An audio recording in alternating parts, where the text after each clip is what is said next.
लग्नानंतर होईलच प्रेम मालिकेच्या आजच्या भागामध्ये आपण पाहत आहोत की आता इथे पार्थ काव्याला म्हणत असतो, काव्या तुम्हाला एक गोष्ट सांगू का? तेव्हा काव्या म्हणत असते, पार्थ तुम्ही ती गोष्ट जी सांगायची ना ती नंतर सांगा बरं. हे जे तुम्ही एवढं फ्रूट सॅलड बनवून आणले ना ते थंड होऊ लागले. तेव्हा पार्थ म्हणत असतो, काव्या फ्रूट सॅलड थंडच असतं, ते थंड होण्याचं काय बरं विषय आहे? तेव्हा काव्या म्हणत असते, पण देशमुख तुम्ही मला ते फ्रूट सॅलड भरवणार नाही आहात का? तेव्हा पार्थ म्हणत असतो, लाड करून घ्यायचेच ठरवलंय का तुम्ही आज? तेव्हा काव्या म्हणते, हो तर लाड करून तर घ्यायचेच ठरवले आहे ना, आणि त्याचमुळे हे सगळं काही बोलते ना. भरवा बरं मला तुम्ही फ्रूट सॅलड. तेव्हा पार्थ आता तिला फ्रूट सॅलड भरू लागलेला असतो. आता मुद्दामच चमचा मागे पुढे करत असतो. तेव्हा काव्य म्हणते, देशमुख काय चाललंय, द्या मला फ्रूट सॅलड द्या बरं, असं सुद्धा आता इकडे काव्या म्हणत असते. तेव्हा मात्र जो पार्थ आहे तो आता तिला फ्रूट सॅलड भरू लागत असतो. त्याचसोबत आपण पाहतो की आता काव्याच्या जे फ्रूट सॅलड आहे ते ओठाच्या तिथे लागलेलं असतं, आणि त्याच वेळेला पार्थ ते पाहतो आणि त्याचा अंगठाने ते पुसत असतो. तेव्हा काव्या मात्र लाजूनच खाली पाहत असते. त्याचबरोबर लग्नानंतर होईलच प्रेम या मालिकेचं सुद्धा टायटल सॉन्ग इथे प्ले झालेलं असतं. आता इकडे दुसऱ्या बाजूला जीवा असतो, पण पार्थ म्हणत असतो, एकट्याच संपवणार आहेत का? मला सुद्धा हे थोडंसं खायचंय, आता एक घास माझा आहे ना. पण काव्या म्हणत असते, नाही, हे सगळं फ्रूट सॅलड मीच खाणार आहे. दुसऱ्या बाजूला जीवा म्हणत असतो, काय चाललंय नंदिनीचं? नंदिनी या घरामध्ये असून सुद्धा अक्षरशः नसल्यासारखीच आहे. काय करायचं ना तेच मला काही कळत नाही, असं सुद्धा आता इकडे जीवा बोलत असतो. त्याच वेळेला जीवा हे सगळं काही बोलल्यानंतर आपण पाहतो की जीवाचा जो काही डबल रोल आहे रिक्षावाला, तो रिक्षावाला आता इथे आलेला असतो आणि तो म्हणत असतो, अरे भाई काय चाललंय तुझं? त्यावर आता इकडे तो म्हणत असतो, तुझं काय चाललेलं आहे? आणि त्याच वेळेला आता हे सगळं काही इथे होत असताना आपण पाहतो की जो काही रिक्षावाला जीवा आहे तो म्हणत असतो, अरे तुला किती ॲटिट्यूड आहे, तुला किती माज आहे, तू किती गर्विष्ठ आहेस, ह्या सगळ्या गोष्टी तो इथे बोलत असतो. त्याच वेळेला तो म्हणत असतो, तू हे सगळं काय बोलतोयस? तुला तरी कळतंय का? मला आणि कसला ॲटिट्यूड आणि कसला माज? गेले 21 दिवस मी एवढं सगळं काही नंदिनीसाठी केले. आता बघ ना, ह्या घरामध्ये असून सुद्धा ती माझ्या खोलीमध्ये नाही आहे आणि ती खालीच राहते, मग काय म्हणायचं? त्यावर आता इकडे जो रिक्षावाला आहे तो म्हणत असतो, हो ते सगळं जरी खरं असलं ना तरीसुद्धा मला असं वाटतंय की तू पुढाकार घेतला पाहिजेस, तू ह्या गोष्टीचे जे एफर्ट्स आहेत ते सुद्धा तू घेतले पाहिजेस, पण तू मात्र तसं काहीच करत नाही आहेस. त्यावर जीवा म्हणत असतो, म्हणजे तुला नेमकं काय म्हणायचं आहे? सगळ्या गोष्टीचे एफर्ट्स इथे मी घेतले पाहिजेत का? तिचं काहीच काम नाही आहे का? ती ह्या घरामध्ये फक्त आली आणि तिचं लक्षच नाही आहे माझ्याकडे. मग त्यावर लगेच आता इकडे तो म्हणत असतो, पण काही म्हणा, त्या दिवशी ना 21 दिवस पूर्ण झाले, त्या दिवशी कसली भारी दिसत होती रे ती, म्हणजे एक नंबर अशी कमाल दिसत होती, असं सुद्धा आता इकडे तो बोलू लागतो. त्याच वेळेला जीवा म्हणत असतो, हो ती तर कमाल दिसणारच ना, कारण माझ्या या हाताने मी तिच्या केसामध्ये चंद्रकोरसारखा गजरा मारून दिला होता. त्याचबरोबर ती तेव्हा रिक्षावाला म्हणत असतो, हो तर ती फक्त आणि फक्त इथे माझीच आहे. ए माझी माझी काय म्हणतोयस? नंदिनी फक्त आणि फक्त इथे माझी आहे आणि तू तिला माझी म्हणतोयस? तुझी हिंमत कशी झाली तिला माझी म्हणायची? त्यावर रिक्षावाला आता गायब होतो बरं का, आणि तो म्हणत असतो, बघ बघ नंदिनी आली, नंदिनी आली. तेव्हा नंदिनीचं लक्ष जीवाकडे जातं, जो की जीवा मनाशीच बडबड करत असतो आणि जीवा तिकडे दारावर उभा असलेल्या नंदिनीकडे पाहतच असतो. इकडे आता पुन्हा रिक्षावाला म्हणत असतो, बघितलंस का? अरे तुझी बायको नंदिनी आली, नंदिनी आली, आता बघ काय करणार आहेस ते. तेव्हा नंदिनी विचार करते, बापरे हे कोणाशी बोलतायत आणि हे एकटेच बोलतायत. मध्यंतरी सुद्धा जेव्हा मोहितेंकडे हे आले होते ना त्यावेळेस सुद्धा हे असेच काहीसे बोलत होते. म्हणजे मला एक गोष्ट कळत नाही की हे नेमके ह्यांना काय झाले, वेड तर नाही ना लागलं? आजूबाजूला तर कोणीच नाही आहे, तेव्हा सुद्धा सेम अशा अशाच पद्धतीने ह्यांचं सगळं काही होतं. नाही नाही नाही, आता ह्यांना असं काही व्हायला नको आहे. आणि तेव्हा नंदिनीला तो दिवस आठवतो जेव्हा मोहितेंच्या घरीसुद्धा जीवा स्वतःच्या मनाशीच एकटा बोलत होता आणि शारदाने तिला सांगितलं होतं की बघ बघ, तो कसा एकटाच स्वतःच्या मनाशी बोलतोय आणि त्याचबरोबर तो कशा पद्धतीने हे सगळं काही करतोय, ह्या गोष्टी तू एकदा बघ. असं सुद्धा आता इकडे जी काही नंदिनी आहे ती इथे विचार करू लागते. तेव्हा जीवा दाराशी जाऊन उभा राहतो आणि त्यावर आता म्हणत असतो, आता दारात आलीस तर दारातच उभी राहणार आहेस का? तेव्हा नंदिनी म्हणत असते, नाही नाही, मी विचार करत होते खाली झोपेल म्हणून. तेव्हा जीवा म्हणत असतो, खाली का झोपायची गरज आहे? एवढा बेड आहे, बेडवरती एवढा मोठा रोल टाकून ठेवलाय ना, मग रोल टाकून ठेवलाय तर त्यावरती झोपायला काय प्रॉब्लेम आहे? त्यावर लगेच आता नंदिनी म्हणत असते, नाही नाही, मी आपल्या बेडवर झोपायचा नाही विचार करत आहे. हा, मग कुठे झोपायचा विचार करतेस? त्यावर नंदिनी म्हणत असते, नाही नाही, मी खाली हॉलमध्ये झोपायचा विचार करते. तेव्हा जीवा म्हणत असतो, काय? तेव्हा नंदिनी म्हणते, हो, मला तेवढी उशी आणि चादर देता का प्लीज? त्यावर आता इकडे जीवा मात्र चिडतो आणि बेडवर जाऊन बसत असतो आणि जाता जाता म्हणत असतो, आतमध्ये ये आणि घेऊन जा, मी काही देणार नाही आहे. त्यावर नंदिनी आतमध्ये पाऊल टाकायचा प्रयत्न करते, पण त्यानंतर तिच्या मनामध्ये पुन्हा विचार येतो की नाही नाही, जर मी यावेळेला आतमध्ये गेले ना तर ही खोली जीवानंदिनीचं विश्व आहे आणि जर मी आत गेले तर मी तिथेच गुंतून राहील, तर मी तिथेच अडकून राहील. नको नको, ह्या सगळ्या गोष्टी अशा व्हायलाच नको आहेत. मी आतमध्ये नाही जाऊ शकत, जर आत गेले तर प्रॉब्लेम होऊ शकतो, असा सुद्धा नंदिनी आता विचार करू लागते. आणि त्यानंतर जे तिचे पुढे जाणारे पावलं आहेत ते पावलं मात्र पुन्हा आहेत त्याच ठिकाणी इथे आता थांबलेले असतात. कारण किती नाही म्हटलं तरीसुद्धा तिला आता आतमध्ये जायचं नसतं आणि म्हणूनच ती पुन्हा एकदा इकडे जीवाला म्हणत असते, जीवा प्लीज, मी काय म्हणते ते एकदा ऐका ना, द्या ना चादर आणि ते प्लीज द्या ना तुम्ही, मी नाही आतमध्ये येऊ शकत. असं म्हटल्यानंतर जीवा आता रागानेच तिच्याकडे पाहत असतो आणि तेव्हा रागानेच उठतो आणि रागानेच उठून जे काही चादर आणि त्याचबरोबर उशी हे दोन्ही घेतो आणि चादर आणि उशी घेतल्यानंतर तो नंदिनीला देत असतो. त्याचबरोबर नंदिनी म्हणत असते, थँक्यू बरं का. तेवढ्यातच आता खिडकीचे पडदे जोरातच हवेने उडत असतात. तेव्हा जीवा म्हणत असतो, बहुतेक वादळ येते, वादळ. तेव्हा नंदिनी म्हणत असते, नाही नाही, हवा सुटलेली आहे, हवा. त्यावर हवा गेली आहे कानामध्ये आणि डोक्यामध्ये हवा गेली, बाकी काही नाही आहे. त्यावर पुन्हा एकदा जीवा म्हणत असतो, डोक्यामध्ये नाही गेली हवा, खरं तर ती मनामध्ये झालेली हवा आहे. तेव्हा नंदिनी त्या उघड्या येणाऱ्या हवेकडे आणि त्या सर्व गोष्टीकडे पाहतच असते. त्याचबरोबर इकडे आता नंदिनी म्हणत असते, चला मी येते, गुड नाईट. असं म्हणून ती त्याला गुड नाईट म्हणते. त्याचसोबत जीवासुद्धा तिला गुड नाईट म्हणत असतो आणि ती खाली निघून जाते. तर इकडे दुसऱ्या बाजूला आता जीवा म्हणत असतो, गुड नाईट तरी म्हणायची काय गरज होती, गेली तर खरी निघून. खरं तर हिचं काय चाललंय ना त्याच गोष्टी मला समजत नाही आहेत. तर आता दुसऱ्या बाजूला आपण पाहतो की आपलं रोमॅन्टिक झालेलं कपल इथे आता फारच छान दिसत असतं आणि एकमेकांशी गप्पासुद्धा मारत असतं. त्याच वेळेला आता पूर्ण फ्रूट सॅलड जे आहे ते पूर्ण फ्रूट सॅलड इथे काव्याने पार्थच्या हातूनच संपवलेलं असतं. आणि तेव्हा ते ठेवून आता इकडे पार्थ पुन्हा एकदा काव्याच्या बाजूला येऊन बसतो आणि म्हणत असतो, तिची पट्टी नीट करत असतो. तेव्हा काव्या म्हणत असते, खरं सांगू का पार्थ, इथे आजूबाजूची लोक वगैरे आपल्यासारख्या जोडप्यांकडे पाहून म्हणत असतील की खरंच यांची काय चाळे सुरू आहेत, काय थिल्लरपणा सुरू आहे, ह्या सगळ्या गोष्टी ती इथे बोलत असतील. तेव्हा पार्थ म्हणत असतो, हो, जसं की आत्ता आपलं हे सगळं काही सुरू आहे त्याच पद्धतीने इथे ती बोलत असतील ना. तेव्हा आता इकडे जो काही पार्थ आहे तो तसाच बेडवरती हसतच झोपतो आणि हसतच झोपल्यानंतर काव्या त्याला म्हणत असते, काय चाललंय देशमुख, तुम्ही असे हसत का आहात, सगळं काही ठीक आहे ना? तेव्हा आज तुम्ही वेगळ्याच रोमॅन्टिक मूडमध्ये दिसताय देशमुख, खरं खरं सांगा चाललंय काय? त्यावर पार्थ पुन्हा एकदा हसायला लागतो आणि हसत असताना इकडे तो म्हणत असतो, खरं सांगू का काव्या, मला हसायला काय येतंय? हा, काय येतंय सांगा तर? त्यावर आता इकडे पार्थ म्हणत असतो, त्या दिवशी हॉस्पिटलमध्ये जेव्हा तुमचं ऑपरेशन झालं आणि शुद्धीवर आला नव्हतात ना, तेव्हा मी तुमच्या बाजूला येऊन झोपलो होतो आणि बसलो होतो. खरं तर त्या दिवशी मी तुमचा हात हातामध्ये धरला आणि हात हातामध्ये धरल्यानंतर तुम्ही काय म्हणालात माहिती मला? म्हणजे स्वप्न होता ते. त्यावेळेस तुम्ही मला म्हणालात की काय करताय देशमुख, हे तुम्ही कोण आहात, तुम्ही, मी तुम्हाला ओळखत नाही, असं म्हटला होतात तुम्ही. त्यावर काव्या म्हणत असते, काय सांगताय तुम्ही हे?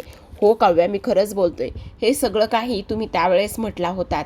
तेव्हा काव्या म्हणत असते, असं कसं असेल देशमुख, मला असं वाटतंय तुम्ही आईबरोबर ना इथे टी व्ही सिरियल फारच बघत होतात, त्याचमुळे असं स्वप्न तुम्हाला पडलेलं आहे. पण आता मात्र ते स्वप्न बाजूला ठेवूया का जरा वेळ. हा काव्या म्हणत असते, काय करताय देशमुख हे तुम्ही. आता तर फक्त आपली लव्ह स्टोरी सुरू झालेली आहे. आता जिकडे तिकडे फक्त आणि फक्त काव्यार्थाचीच लव्ह स्टोरी असेल. तेव्हा पार्थ म्हणत असतो, आणि त्यानंतर आपले फॅन्स काय करतील. तेव्हा काव्या म्हणत असते, हो तर जिकडे तिकडे फक्त काव्यार्थाची लव्ह स्टोरीज त्यांना दिसेल. पार्थ म्हणत असतो, खरं सांगू का काव्या, फारच गोड आणि छान अशी हवा सुटलेली आहे. तेव्हा काव्या म्हणत असते, हां मग काय त्याचं. त्यावर पार्थ आता तिच्या कानामागचे केस बाजूला करतो, आणि त्यानंतर काव्या पुन्हा विचारते, हां बोला ना मग काय. त्यावर पार्थ पुन्हा म्हणत असतो, खरं तर आपल्यासारखे किती असे कपल्स असतील ना, जे आज आत्ता या वेळेला त्यांच्या त्यांच्या खोलीमध्ये बसून रोमांस रंगवत असतील, करत असतील. तेव्हा काव्या म्हणत असते, सांगू का. त्यावर पार्थ म्हणत असतो, हां सांगा ना. म्हणजे खरं तर हा जो प्रश्न आहे ना, तो जनरल नॉलेजचा प्रश्न आहे, पण तरीसुद्धा तुम्ही सांगू शकता बरं का. त्यावर काव्या म्हणत असते, खरं सांगू का देशमुख. तेव्हा पार्थ म्हणत असतो, हो खरंच सांगा. त्यावर पुन्हा एकदा काव्या म्हणत असते, खरंच सांगू, किती सांगू. त्यावर पार्थ म्हणत असतो, खरं तर हा जनरल नॉलेजच्या प्रश्नाचा आउट ऑफ जाऊन प्रश्न आहे, पण तर तुम्ही सांगितला तरीसुद्धा चालेल. त्यावर काव्या म्हणत असते, खोलात जाऊन सांगू की कसं सांगू. तेव्हा पार्थ म्हणत असतो, खोलात जाऊन सांगितलं तरी चालेल, पण खोलीचं दार बंद केल्यानंतर सांगितलं तर बरं होईल. तेव्हा काव्या म्हणत असते, आता त्याचं कसं चालेल, हम तो खुल्लम खुल्ला प्यार करेंगे देशमुख. असं म्हटल्यानंतर आता पार्थ म्हणत असतो, आज मात्र माझं काही खरं नाही दिसत आहे. तेव्हा लगेच तो उठतो आणि उठून खोलीचा दरवाजा बंद करायला जातो. आता खोलीचा दरवाजा बंद करायला गेल्यानंतर बाहेर पाहतो तर काय, नंदिनी सोफ्यावरती झोपायची तयारी करत असते. तिच्या हातामध्ये उशी आणि चादर ह्या दोन्ही गोष्टी असतात. आणि तेव्हा पार्थ ते पाहतो, आणि पाहिल्याबरोबर काव्याला आवाज देतो आणि म्हणत असतो, काव्या इकडे या ना. हळूच बोलत असतो, जेणेकरून नंदिनीला आवाज जाऊ नये. तेव्हा काव्या पार्थच्या बाजूला येऊन उभी राहते, आणि नंदिनी झोपण्याची तयारी करते, आणि त्याचबरोबर सोफ्यावर झोपली. हे सगळं काही दृश्य इथे काव्या आणि त्याचबरोबर पार्थ हे दोघेही जण पाहतच असतात. आता ह्या दोघांना प्रश्न पडतो, नेमकं काय झालेलं असेल. म्हणजे जीवा आणि त्याचबरोबर नंदिनी ह्या दोघांमधलं भांडण मिटलं होतं असं तर नंदिनीने सांगितलं होतं. मग आता नंदिनी इथे सोफ्यावर कसं काय झोपतायत. त्यावर काव्या म्हणत असते, एक मिनिट, ही तुमची जी काही मैत्रीण आहे ना, ती एका क्षणात खरं बोलेल बघा.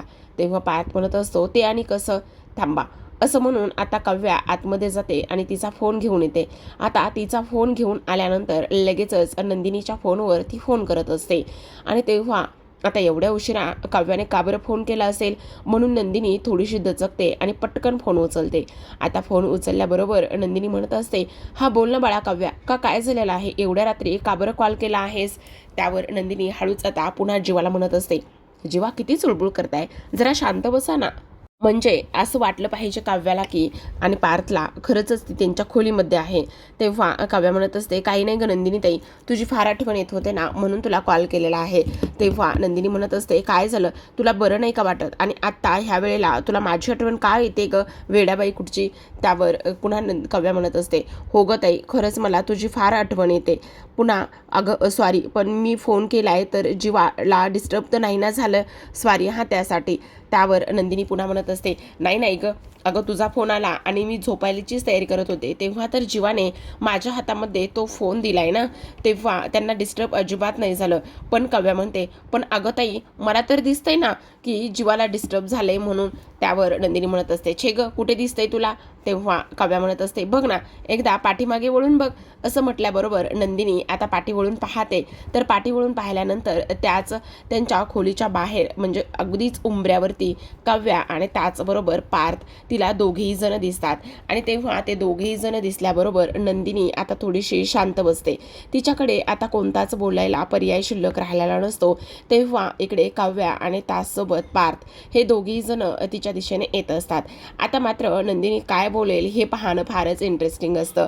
आता इकडे जो काही पार्थ आहे तो इथे बाहेर आलेला असतो, आणि काव्यासुद्धा. तेव्हा ते दोघेही जण तिला म्हणत असतात, हे नंदिनी, तुम्ही आता आमच्यासोबत सुद्धा असा हा खोटं बोलण्याचा लपंडाव खेळणार आहात का. पार्थ म्हणत असतो, म्हणजे तुम्ही जीवाशी खोटं बोलताय आणि जीवाने तुमचं काहीतरी झालंय, बिघडले, तुम्ही त्याला माफ केलं नाही, ही गोष्ट ठीक आहे. पण आता आमच्यासोबतसुद्धा खोटं बोलणार आहात का? आमच्यासोबतसुद्धा असं बोलणार आहात का? त्यावर नंदिनी म्हणत असते, नाही सॉरी त्यासाठी, पण ह्या सर्व गोष्टीसाठी ना इथे तुमचा भाऊच जबाबदार आहे. आता मी त्याला अजिबात भाव देणार नाही आणि मी त्याच्या पाठीमागे सुद्धा जाणार नाही. म्हणजे मला नाही समजलं. त्यावर नंदिनी म्हणत असते, तर मला इथे अजिबात झोपायचं नव्हतं आणि मला खोलीमध्ये झोपायचं होतं.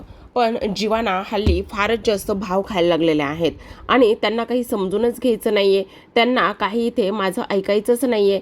त्यांना त्यांचंच घोडं दामटायचं आहे ना. त्यावर कव्या म्हणत असते, पण नंदिनीताई एक काम कर, तुला ना आम्ही ते अजिबात झोपू देणार नाहीत. तेव्हा नंदिनी म्हणत असते, म्हणजे? त्यावर पार्थ म्हणत असतो, 1 मिनिट आम्ही आलोच. असं म्हणून आता पार्थ त्याच्या खोलीमध्ये जातो आणि खोलीमध्ये जाऊन सोफ्याच्या खुर्चीवर बसत असतो आणि सोफ्याच्या खुर्चीवर बसल्यानंतर लगेच म्हणत असतो, तर आणि खरं तर आपल्या राज्यात प्रेमाचा पूर्णतः वर्षाव झालेला नाहीये. तेवढ्यातच काव्या येते आणि काव्या पार्थच्या खांद्यावर हात ठेवते आणि म्हणत असते, बरोबर आहे सिंगेश्वर महाराज तुमचं. अजूनही राजा आणि पसारा ह्या दोघांमध्येही कुरकुर आहे. त्यावर पार्थ म्हणत असतो, जर आपल्या राज्यामध्ये प्रेमाचा वर्षाव करायचा असेल तर सिंगेश्वर महाराज आणि पट्टराणी अजून जोमाने प्रेम करू शकतात, अजून जोराचा प्रेमाचा प्रवास सुद्धा करू शकतात. त्यावर काव्या म्हणत असते, पण महाराजावर काहीतरी उपाय शोधला पाहिजे ना. जे मला वाटतंय तेच तुम्हाला वाटतंय का? तेव्हा पार्थ म्हणत असतो, हो हो, आपली आपली राहीम किती जुळते ना. तेव्हा काव्या म्हणत असते, काय चाललंय देशमुख तुमचं? त्या काळी इंग्लिश वर्ड होते का? तेव्हा पार्थ म्हणत असतो, इंग्लिश वर्डचं काय घेऊन बसलाय काव्या? मी काय बोलतोय ते तुम्हाला समजतंय ना, ते महत्त्वाचं आहे ना. मला सांगू का, हे सगळं काही सिद्ध तेव्हाच होईल जेव्हा राजा आणि त्याचबरोबर वजीर एकत्र येतील. तेव्हा पार्थ म्हणत असतो, पण हे आपण इथे नंदिनीला आणि त्याचबरोबर त्या वजिराला हे सर्व काही सांगूयात ना. तेव्हा काव्या म्हणत असते, हो महाराज तुम्ही पुढे व्हा, मी ही पट्टराणी तुमच्या पाठीमागे येतच आहे. आता जाता जाता पार्थ पुन्हा काव्याकडे येतो आणि म्हणत असतो, वा वा वा वा, वान नाही पण गुण मात्र माझाच लागलाय बरं का तुम्हाला. तेव्हा काव्या म्हणत असते, काय चाललंय, चला जा लवकर. असं म्हणून आता इकडे पार्थ आणि काव्या दोघेही जण नंदिनीकडे आलेले असतात आणि दोघेही जण नंदिनीकडे आल्यानंतर इकडे नंदिनी त्या दोघांकडे सुद्धा पाहतच असते की आता ह्या दोघांनी काय बरं ठरवलं असेल आणि काय बरं बोलणार असतील, असा विषय, असा प्रश्न तिच्या मनामध्ये आलेला असतो. आता हे दोघेही जण जेव्हा तिच्याकडे येतात तेव्हा पार्थ म्हणत असतो, आता नंदिनी मी काय सांगतो ते तुम्ही नीट ऐका. तेव्हा नंदिनी म्हणत असते, काय आणि काय ऐकू मी, काय झालेलं आहे? त्यावर काव्या म्हणत असते, म्हणजे आता तू माझ्यासोबत माझ्या खोलीमध्ये झोपायला चल आणि इकडे पार्थ जीवासोबत तुमच्या खोलीमध्ये झोपायला जातील. तेव्हा नंदिनी म्हणत असते, काय करताय तुम्ही हे दोघेही जण, काय बोलताय? हे बघा असं काही एक होणार नाहीये आणि मी तुमच्या खोलीमध्ये अजिबात झोपणार नाहीये. अगं एवढं सगळं काही जुळून आणायला, एवढ्या सगळ्या काही गोष्टी इथे करायला किती आणि कशा पद्धतीने मेहनत केली ही गोष्ट तुला माहिती नाहीये का? आणि त्याचबरोबर तुम्ही असं का म्हणताय की इकडे दोघंही जण एकमेकांच्या खोलीमध्ये न झोपता इकडे झोपायचे अजिबातच नाही. हे सगळं काही करण्यासाठी किती पापड बेललेले आहेत आणि अशा पद्धतीने मी इकडे तुझ्यासोबत खोलीमध्ये झोपायला येणारच नाही. त्यावर काव्या म्हणत असते, हो ताई, मला तुझं म्हणणं आणि त्या सगळ्या गोष्टी अगदी बरोबर पटतायत, पण आत्ता तू माझ्या खोलीमध्ये झोपायला येणार आहेस कारण मी तुला असं इथे झोपू देणार नाही. त्यावर नंदिनी म्हणत असते, नाही काव्या, मी तुझ्यासोबत अजिबात तुझ्या खोलीमध्ये झोपायला येणारच नाही. त्यावर लगेच काव्या म्हणत असते, का नाही येणार आहेस? आणि तू आम्हाला दोघांना सुद्धा एकत्र आणण्यासाठी किती आणि काय काय केलेलं आहेस ही गोष्ट आम्ही थोडी ना विसरलेलो आहोत. त्यावर लगेच आता इकडे पार्थ म्हणत असतो, हो काव्या, तुम्ही अगदी बरोबर बोलताय. तुम्हाला एकदा एक गोष्ट सांगू का, जेव्हा इकडे मी जेव्हा ऑफिसमध्ये जात होतो ना त्यावेळेससुद्धा इकडे मी टिफिन विसरलो नव्हतो. खरं तर ही नंदिनीचीच आयडिया होती. तेव्हा साबुदाण्याची खिचडी वगैरे बनवून इथे तुम्ही माझ्यासाठी घेऊन आला होतात का, हे नंदिनीताईनेच जुळून आणलं होतं. आणि आत्तासुद्धा इकडे सगळ्यात महत्त्वाचं म्हणजे ह्यांनी आपल्यासाठी, आपण दोघं एकत्र येण्यासाठी फार एफर्ट्स घेतलेले आहेत. तेव्हा काव्या म्हणत असते, काय सांगतेस नंदिनीताई, म्हणजे त्यावेळेस तू मला ऑफिसमध्ये पार्थसाठी खिचडी घेऊन पाठवली होतीस, त्यावेळेस तू तू हे सगळं काही घडून आणलं होतंस. तेव्हा नंदिनी म्हणत असते, अगं आता तुम्हा दोघांना एकत्र आणण्यासाठी मी एवढं सुद्धा नाही करू शकत का. तेव्हा काव्या म्हणत असते, मग झालं तर इकडे तुम्हा दोघांना एकत्र आणण्यासाठी आम्ही एवढं सुद्धा करू शकत नाही का. चल मी तुझं काहीच नाही ऐकणार. असं म्हणून काव्या नंदिनीला तिच्या खोलीत घेऊन जात असते. तेवढ्यातच आता पार्थ तिथे उभा असतो आणि काव्या त्याला फ्लाइंग किस देत असते. तेव्हा पार्थ मात्र काव्याला फारच मिस करत असतो, कारण काव्या म्हटलेली असते की जोपर्यंत तुम्ही दोघं एकत्र येत नाहीत तोपर्यंत आम्ही दोघं सुद्धा एकत्र येणार नाहीत. तेव्हा मात्र पार्थ तिच्याकडे वासूनच पाहत असतो. आता काव्याने दिलेला हा फ्लाइंग किस पार्थ झेलतो आणि काव्या मात्र हसतच असते. तर प्रेक्षकांनो, खूपच रोमॅन्टिक असा इथे हा भाग होता. कसा वाटला कमेंटद्वारे नक्कीच सांगा. त्याचबरोबर उद्याच्या भागामध्ये आपण पाहणार आहोत की आता इकडे पार्थ जीवाच्या खोलीमध्ये त्याच्यासोबत गेलेला असतो आणि त्याला म्हणत असतो, जीवा असं काय करतोयस. तू फक्त लग्न झाल्यापासून 21 दिवस एफर्ट्स घेतलेले आहेस, पण त्यांनी लग्न झाल्यापासून आत्तापर्यंत पूर्ण 6 महिने एफर्ट्स घेतले आहेत. 6 महिने त्या तुझं आणि त्याचं प्रेम मिळवण्यासाठी झटतायत, इथे सगळं काही स्ट्रगल करतायत. तर इकडे दुसऱ्या बाजूला नंदिनी बोलत असते, खरं तर ज्या दिवशी जीवा रिक्षा घेऊन आले होते ना, त्याच दिवशी मला त्यांच्याबरोबर त्यांच्यासोबत या खोलीमध्ये या घरामध्ये यायचं होतं आणि मी तोच प्रयत्न करत होते. आता नंदिनी इकडे बद्दलचं भरभरून बोलत असते आणि काव्या त्याचा एक व्हिडिओ शूट करत असते आणि तो मोबाईलमध्ये शेवटी कैद करत असते.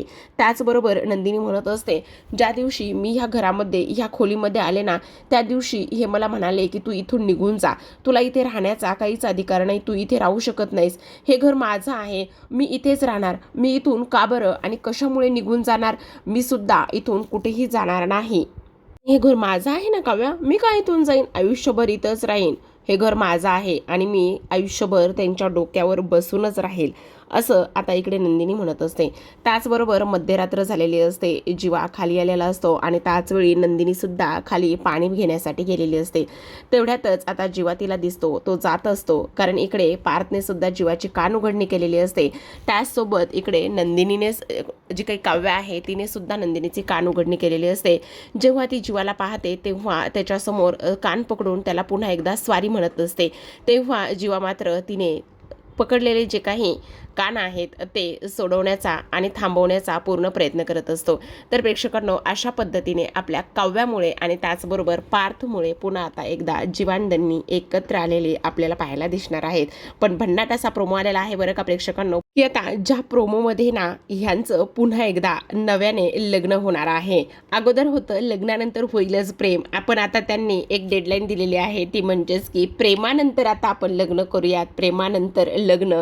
आणि त्याचबरोबर रीतसर पद्धतीने ह्या दोघांचेही आणि त्या दोघींचेही ह्यांच्यासोबत लग्न लावणार असतात देशमुख आणि मोहिते कुटुंब एकत्र येऊन.